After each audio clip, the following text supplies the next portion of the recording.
주님은 우리가 정말 행복하기를 원하세요. 그러려면은 복음을 알아야 된다는 거죠. 그러면 복음이 뭐냐? 복음의 시작이 뭐냐에 대해서 오늘 산상수훈의 제일 처음에 있는 서론이죠.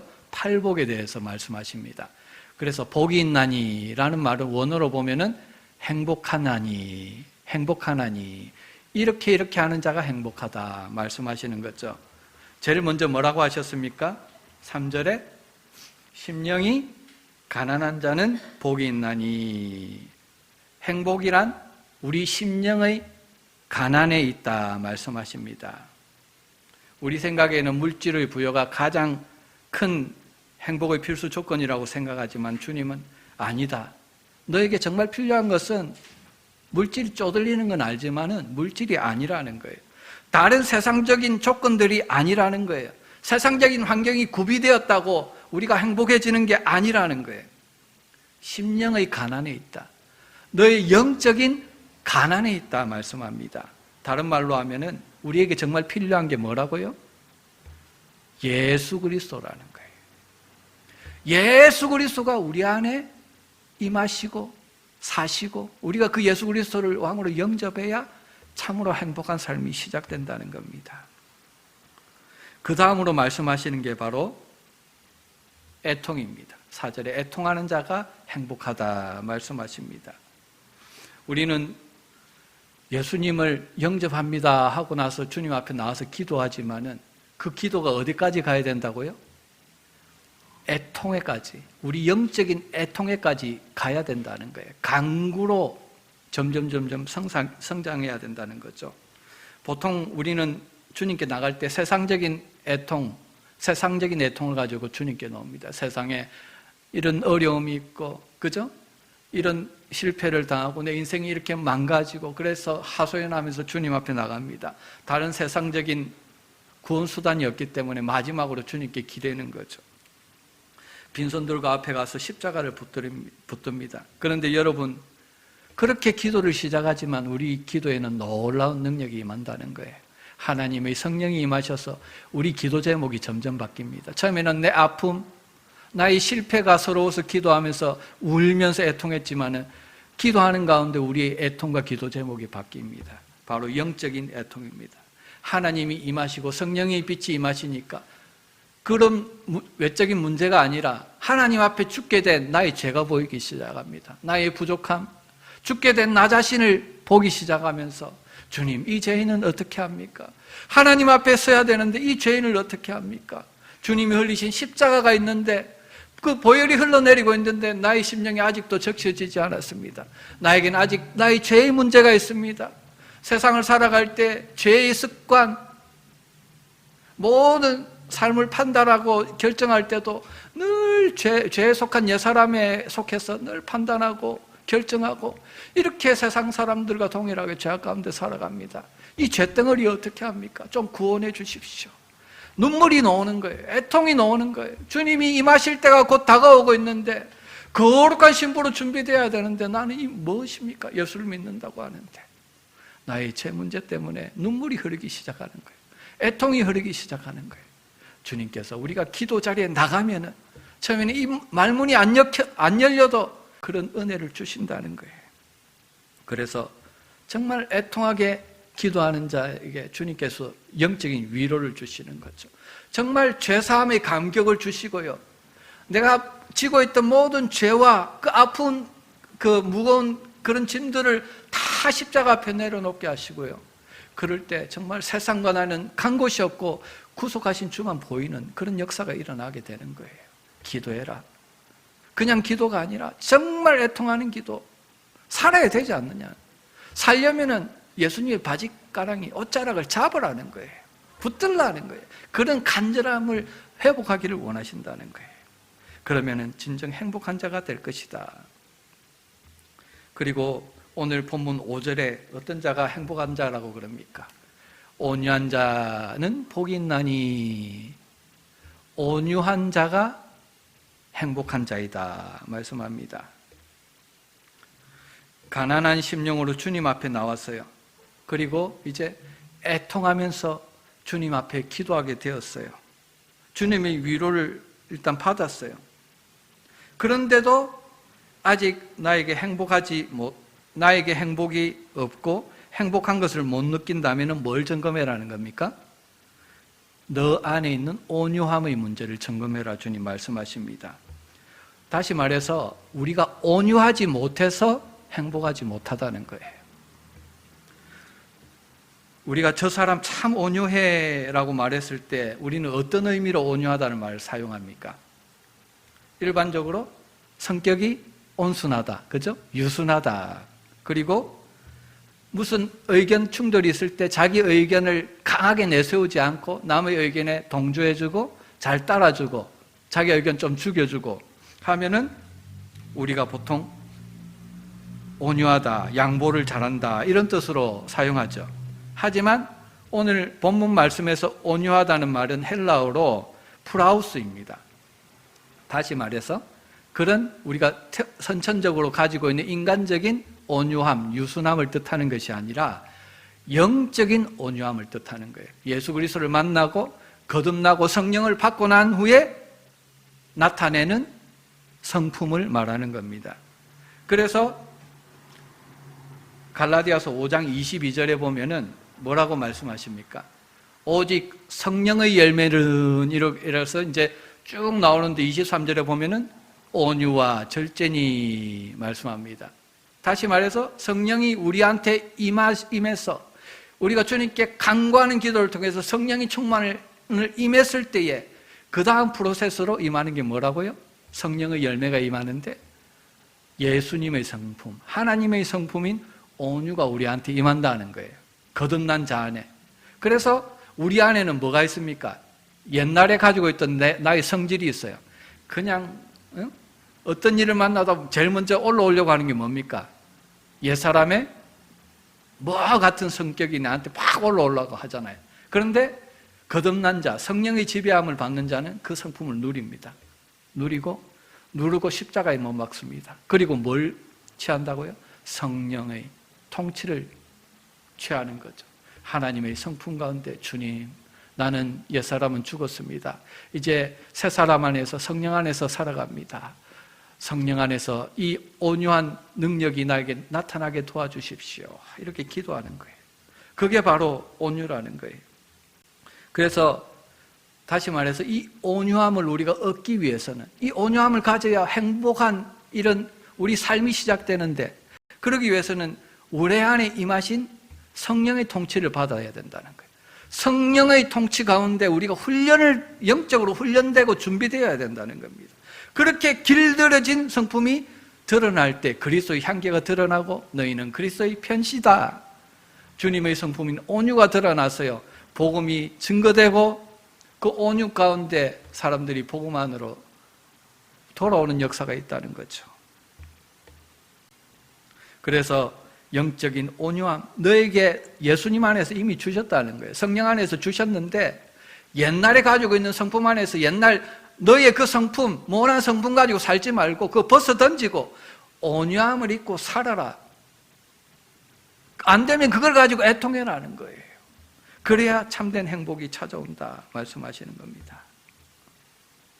우리가 아무리 물질적으로 부유하고요, 세상을 다 가진 것 같아도요, 여러분 정말 예수님이 내 안에 사시고 내 안에서 예수님의 사랑이 깨달아지고 이 온유함이 나타나지 않으면은요, 정말 우리는요 아무것도 아닙니다. 우리 인생은 늘 불안하고 그렇게 돈이 많은데도 두렵고 죽음이 두렵고 언제 어떻게 될지 모르는 인생이라는 것을 알아야 돼요. 우리는 정말 안개 같은 인생이에요. 지난 18일 날 여러분 소형 잠수정이 침몰했죠, 그렇죠? 폭발했죠. 110년 전에 침몰한 타이타닉호 잔해를 구경하러 가려고, 그죠? 출발한 소형 잠수정이었는데 출발한 지 1시간 45분 만에 폭발해서 탑승자 5명 전원이 사망했습니다. 모두 영국에 부유한 억만장자도 있고 사업가도 있고 그 아버지와 아들도 있고 여행 비용이 1인당 3억 4천만 원. 여러분 우주 여행은 어때요? 작년 1월에 우주 여행한 기록을 보니까 그 비용이 놀라지 마십시오. 615억. 우주 여행 한번 갔다 오는데 얼마라고요? 615억이에요. 아무리 돈이 많아서요, 615억 들여서 우주 여행하면 뭐합니까? 지구에 종말이 오고 그러면은 우주 정거장에 가서 피신하면 뭐예요? 그런다고 하나님의 심판을 피할 수 있을까요? 피할 데가 없어요. 우리 죄인인 인간에게는요, 예수 그리스도 외에는 하나님의 심판을 피할 길도 없고 다시 살아날 길도 없습니다. 그래서 인간의 행복에서 가장 중요한 것이 무엇입니까? 심판자 대신 하나님과의 관계를 회복하는 거예요. 예수님이 나의 왕이 되시고 성령이 내게 임하셔서 통치하셔야 실제적으로 내 안에 예수 그리스도를 통해서 이루신 하나님의 영생이 내 안에 임해지고요, 나에게 진정한 행복이 찾아온다는 거예요. 그게 바로 온유한 성품과 삶입니다. 거기까지 나가라는 거예요. 내 속에 있는 영적인 가난, 영적인 무능에만 머물지 말고 예수 앞에 나왔으면 애통하며 기도하는 법을 배우고 나의 애통에서 영적인 애통을 보게 하시고, 그뿐만 아니라 어디까지 가야 된다? 예수 그리스도를 내 안에 왕으로 모시고 성령의 통치를 받아서 이제 나의 성품을, 옛사람의 성품을 십자가에 못 박는 작업을 해야 돼요. 예수님의 성품을 가지고 이제 남은 여생을 주님이 곧 재림하실 건데 재림하셔서 이루실 하나님 나라와 복음을 위해서 살아가야 한다는 거예요. 이런 영혼에게 복음을 전하기 위해서 어떤 형태로든지 나에게 주신 달란트를 가지고 그렇게 살아가야 된다는 거예요. 그게 바로 온유예요. 구약에 보면은 온유라고 생각했을 때 두 인물이 떠오르죠. 제일 먼저 이삭이 떠오릅니다. 양보를 참 잘했죠, 그죠? 창세기 26장 1절에 보니까 아브라함 때에 흉년이 들어서 아브라함이 애굽으로 내려갔죠. 그 거짓말하고 낭패도 보고 했지만 하나님의 은혜로 다시 거부가 돼서 다시 돌아왔는데, 이삭 때에도 다시 흉년이 들었습니다. 그래서 똑같이 합니다. 아버지 이야기의 본대로 이삭이 애굽으로 내려가려고 합니다. 그래서 남쪽으로 그랄로 남방 네겝으로 해서 애굽으로 넘어가려고 했죠. 그런데 이때 하나님의 말씀이 임합니다. 창세기 26장 2절 3절에 보니까 나는 당장 애굽에 내려가서 먹고 살 문제를 해결해야 돼요. 그런데 하나님은 뭐라 그럽니까? 약속의 땅인 이 땅에 머물라는 거예요. 결단의 상황이 찾아온 거죠. 흉년이 들어서 먹고 사는 문제도 힘든데 결정을 해야 되는데 블레셋 사람들이 와가지고요, 죽이려고 위협을 합니다. 그리고 이 땅에 머물기 위해서는 아내를 아버지처럼 나의 아내를 누이라고 속이면서 이렇게 살아야 했습니다. 그런데 이삭은 어떻게 결정합니까? 그런 상황들 가운데에서도 하나님의 말씀에 순종해서 약속의 땅을 떠나지 않았습니다. 이렇게 결단하는 믿음에요, 말씀에 순종하는 믿음에 하나님의 위로가 임하고요, 보호하심이 임한다는 거예요. 그래서 창세기 26장 10절 11절에 보니까요, 하나님의 보호가 어떻게 임합니까? 블레셋의 왕 아비멜렉이 아마 꿈에 하나님께서 나타나셔서 경고하신 것 같아요. 그래서 이삭에게 손대지 말라 경고하십니다. 그리고 어떻게 하십니까? 그 흉년이 들어서 다 먹을 것이 없는 땅에서 하나님께서 하늘문을 여시니까 먹고 살 길이 열렸다는 거예요. 창세기 26장 12절 13절에 보니까 이삭이 그 땅에서 농사를 하게 되었는데 그 해에 몇 배를 얻었다고요?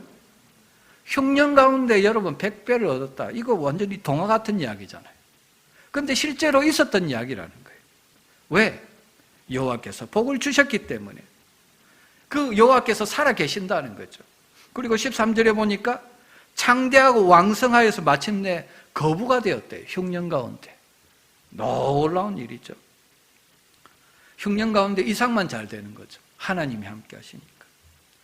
창세기 41장에 보면 또 누가 나옵니까? 요셉이 나오잖아요. 천하에 7년간 흉년이 들었는데요, 요셉은 하나님께 순종합니다. 내가 하나님 보시는데 어떻게 죄를 지을까? 그 피난살이 하면서도요, 여인이, 아름다운 여인이 막 유혹하는데도 넘어가지 않습니다. 하나님 앞에 죄를 지을 수 없다는 거죠. 그렇게 하나님께 살아가니까 하나님께서 총리가 되게 하시죠. 미리 흉년을 알려주셔서 요셉이 잘 되게 하십니다. 이런 행복이 임하기를 하나님께서 원하신다는 거예요. 너희가 이와 같이 이삭과 요셉의 온유를 배워서 하나님 앞에 살아갈 때에, 결단하고 살아갈 때에, 말씀에 순종하고 살아갈 때에 사방팔방 다 문이 막혔어도 하늘 문을 여셔서 그 해에 하는 일마다 100배나 되게 하시고 마침내 거부가 되게 하여서 결국은 하나님이 영광 받으시죠. 하지만 그 말씀에 순종한 요셉도 그 온유함으로 축복을 받게 하신다 말씀하시는 겁니다. 그런데요, 한번 하나님께서 은혜를 주셨어요. 그 한 해 동안에 축복을 주셨어요. 그런데 농사를 계속 짓기 위해서는 물이 필요하죠. 그죠? 사망의 땅에서 우물이 필요합니다. 그래서 이삭이 우물을 파기 시작하는데요, 팔레스틴에서는 우물이요 150m, 200m까지 파고 내려가야 되는데 판다고 다 놓는 게 물이 아니죠. 일평생 10군데를 파가지고 한 번 놓으면 그것도 로또죠, 거기서는. 그런데 보십시오, 이삭은 어떻게 합니까? 이삭도 제일 처음에 경험이 없으니까 아버지 아브라함이 판 우물을 가서 막아놓았던 것을 파는데 하나님께서 물이 나오게 하시는 거죠. 그랬더니 어떻게 합니까? 블레셋의 아비멜렉이 와서 그 우물을 빼앗아가는 거죠. 할 수 없어서 그랄 남쪽으로 골짜기로 이제 쫓겨납니다. 그런데 거기서도 농사를 하고 살아야 되니까 다시 우물을 파죠. 창세기 26장 17절에 보니까 그랄 골짜기에 장막을 치고 거기서 거류하면서 골짜기를 파는데 샘의 근원을 얻었다. 우물이 됐다는 거예요. 그런데 이번에는 그랄 골짜기 목자들이 자기 땅에서 난 거니까 또 자기 것이라고 우깁니다. 그래서 20절에 에색이라고 합니다. 강탈해 갔다는 거예요. 하나님이 주신 복을 강탈해 갔다. 21절에 보니까 자리를 옮겨서 다시 또 우물을 파죠. 물이 또 나옵니다. 이번에는 더 심하게 적대적으로 대합니다. 그래서 그 우물 이름을 신나라고 부릅니다. 그런데 다시 또 우물을 파요. 창세기 26장 22절에 보니까, 그런데 거기서는 이제는 더 이상 그 사람들이 대적을 하지 않는 거예요. 그래서 그 이름을 르호봇이라고 했습니다. 여호와께서 우리를 위하여 이제 넓게 하셨고 우리를 번성하게 하신다는 거죠. 여러분, 이삭의 온유를 보십시오. 사실은 그렇게 일생에 한 번 팔까 말까 한 우물이라면 우리가 예수 믿는 사람이라도 다른 사람이 빼앗으러 오면 빼앗기면 안 되잖아요. 그죠? 우리도 살아야 되니까. 그런데 이삭은 아버지 우물 다시 팠을 때도 빼앗아가면 또 빼앗기고 또 빼앗기고 또 빼앗기고 빼앗기고 아버지 우물까지 포함하면 4번이죠. 그죠? 4번이나 이렇게 하니까 더 이상 그 사람들이 대적을 하지 않는 거예요. 처음에 한 번은 아이고 뭐 물이 나올 수 있지. 2번은 야, 저 사람은 정말 운 좋은 사람이다. 또 나오네. 그런데요, 여러분 3번은 안 돼요. 일평생 한 번 팔까 말까 한 우물을 3번째 판다고 놓으진 않죠. 3번째가 되면은 저 사람이 정말 하나님이 함께 하시는 걸까 두려움이 시작되는 거예요. 4번째 물이 나오니까는 이거는 뭐 하나님이 저 사람을 정말 함께 하시는구나. 내가 지금까지 저 사람을 박대했는데 어떻게 하지? 두려움이 임한다는 거예요. 그래서 하나님이 함께 하시니까 그 블레셋의 왕인 아비멜렉과 군대 장관 비골이 스스로 이삭을 찾아오는 사건이 있습니다. 그게 28절에서 29절이죠. 뭐라고 합니까? 이제 너와 계약을 맺자는 거예요. 하나님이 함께 하시는 거 보니까 이제 앞으로 그냥 뒀다가는, 계약을 안 맺고 뒀다가는 자기들이 멸망할지도 모른다는 두려움이 생긴 거죠. 너는 여호와께 복을 받은 자다. 우리가 이미 보아서 다 알고 있다는 거예요. 우리 자신은 여호와께 복 받은 자인지도 모르고 살아가는데, 야, 너는 하나님의 백성이잖아. 예수 그리스도께서 너희 왕이잖아. 너 그 교회 가야지 세상에 여기 나와서 뭐 하고 있냐는 거예요. 세상 사람들 우리가 복받은 자인 줄 아는데 정작 자기는 모르고 하나님의 백성인지도 모르고 주일날 그 거룩한 날 세상에 가서 헤매고 죄악된 세상에서 그렇게 살아간 자들이 얼마나 많은지 모릅니다. 너는 여호와께 복을 받은 자다. 우리가 정말 주님의 함께 하심을 믿고 그 약속을 붙들고 하나님의 약속에 순종하며 살아갈 때 당장은 보이는 거 없고 다 빼앗아가는 것 같지만은요, 세상 사람들이 알아요. 마귀가 알아요. 아, 저 사람은 하나님이 함께 하는 자구나. 그냥 건들면 안 되겠구나. 스스로 물러가는 역사가 있다는 거예요. 하나님께서 오늘 저와 여러분들에게 이런 놀라운 행복과 보호하심이 역사가 있기를 원하시기 때문에 우리에게 너도 이처럼 온유한 자가 되라 말씀하시는 줄로 믿습니다.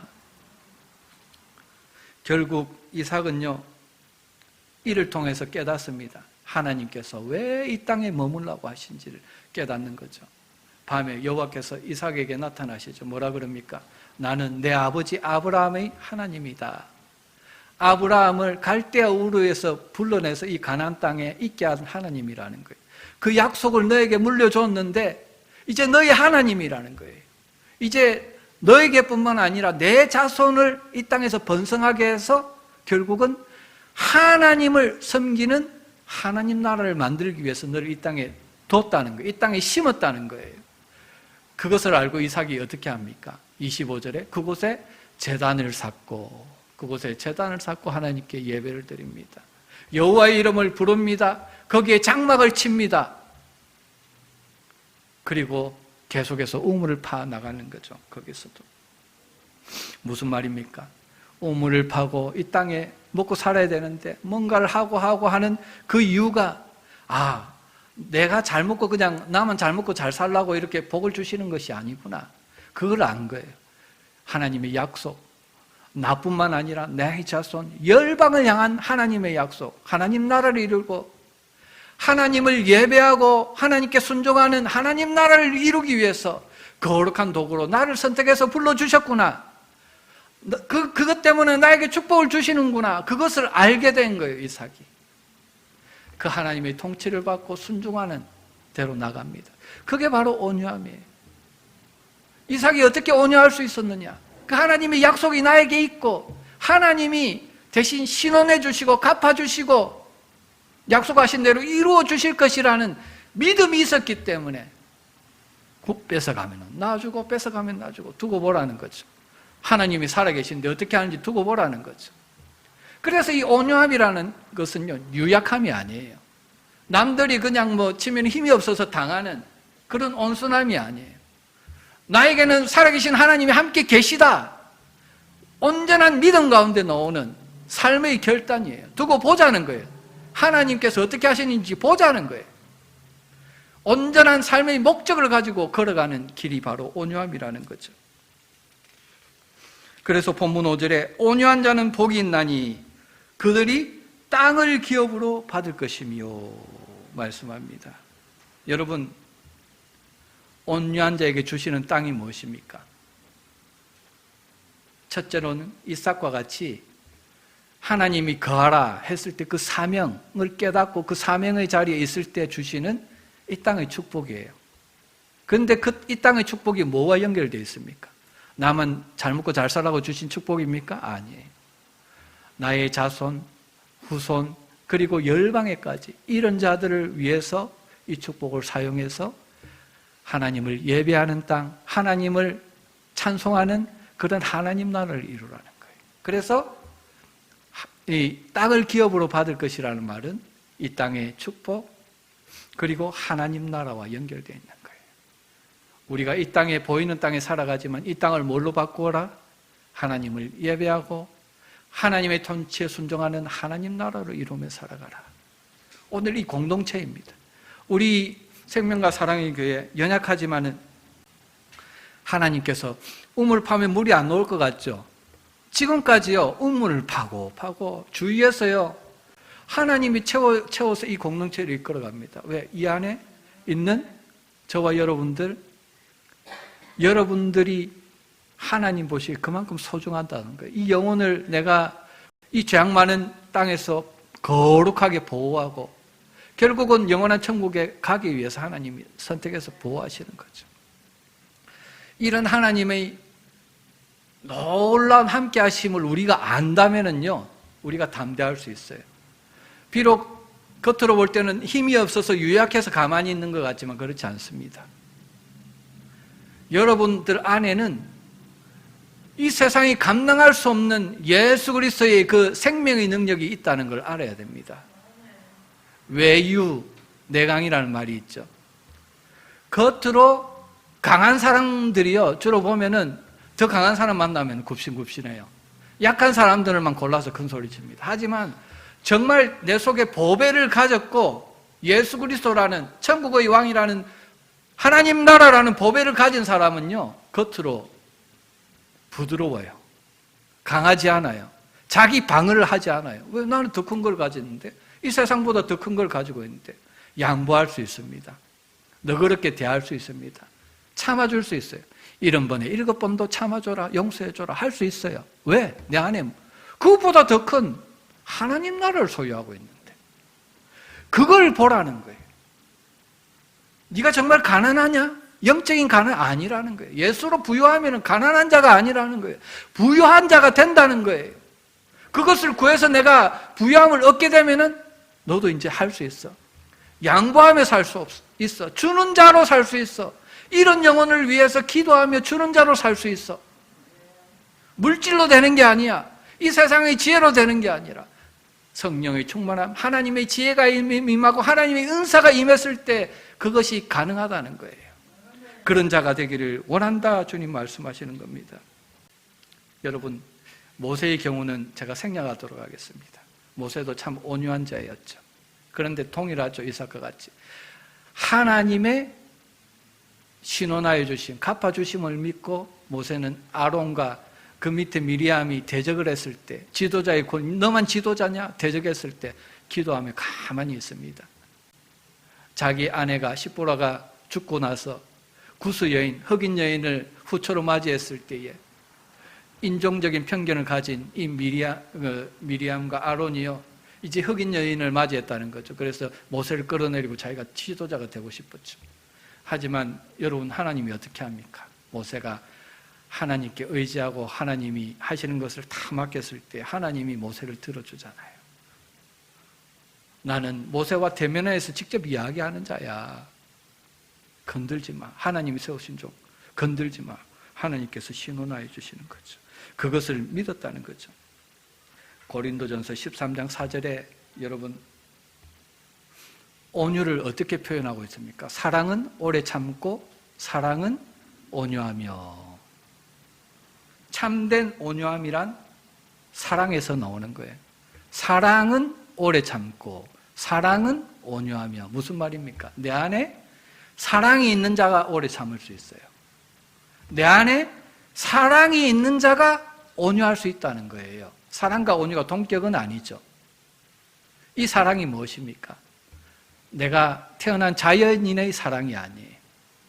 예수 그리스도를 통해서 부어주신 하나님의 사랑을, 십자가의 사랑을 내가 정말 알게 되면은 나는 정말 오래 참는 자가 될 수 있어요. 그 사랑이 나를 오래 참게 만들어요. 그 사랑이 나를 온유하게 만들어요. 인내하게 만들어요. 내 성질 같아서 뭐 올라와서 막 한 대 집어받고 싶은데 그 사랑이 나를 참게 하고 친절하게 온유하게 또 기회를 주고 그렇게 만들어 간다는 거예요. 가난한 심령에 참된 행복이 임합니다. 죄를 비워낸, 세상을 비워낸 심령이에요. 그곳에 하나님의 사랑이 임해요. 하나님의 사랑이 정말 임하고요, 죄사함이 정말 임하면은 우리 인생에 여유가 생겨요. 남을 온유하게 대할 수 있습니다. 성령께서 우리 안에 통치하셔야만 가능한 일입니다. 이 온유를 네가 이 온유를 누리며 살아야 돼. 그러기 위해서 어떻게 해라?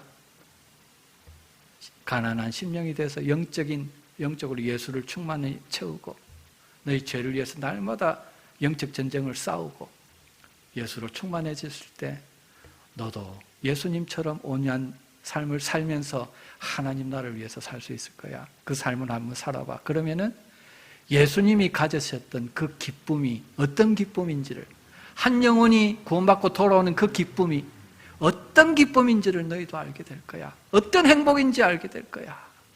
저는 이 행복을 조금 맛본 자예요. 정말 이 행복은요, 세상의 그 무엇과도 바꿀 수 없습니다. 문제는 이 행복이 지나가고 계속되어야 되는데, 이 행복이 다시 세상적인 어려움이 오면 또 낙심되고 자꾸 죽어진다는 거예요. 그래서 계속적인 믿음이 필요하고요, 계속적인 성령 충만의 기도가 필요하고요, 온유함을 입는 그것이 계속적으로 필요하다는 거예요. 여러분, 우리가 이런 주님의 온유를 한번 경험해 봐야 돼요. 성령이 나를 강력하게 붙들어 주셔서 예배 드릴 때는 온유하고 이렇게 살고 싶은데 집에만 가면 또 올라와서 내 성질대로 살고, 그러면은 내 안에 예수님의 세일이 임하지 않아요. 생명이 흘러가지 않아요.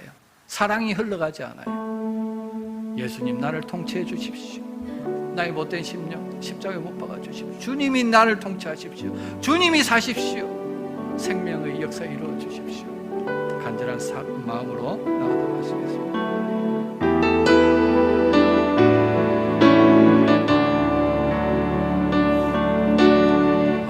화려하지 않아도 정결하게 사는 삶, 가진 것이 적어도 감사하며 사는 삶, 내게 주신 작은 일 나눠주며 사는 삶, 이것이 나의 삶의 행복이라오.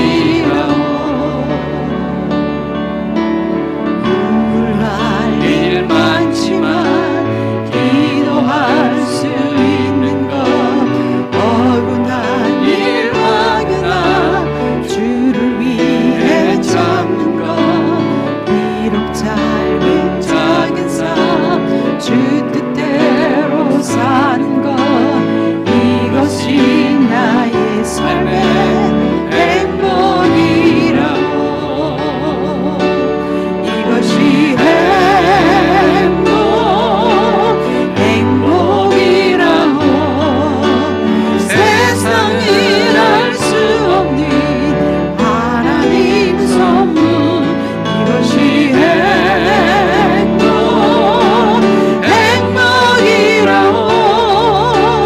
하나님의 자녀로 살아가는 것, 이것이 행복이라고.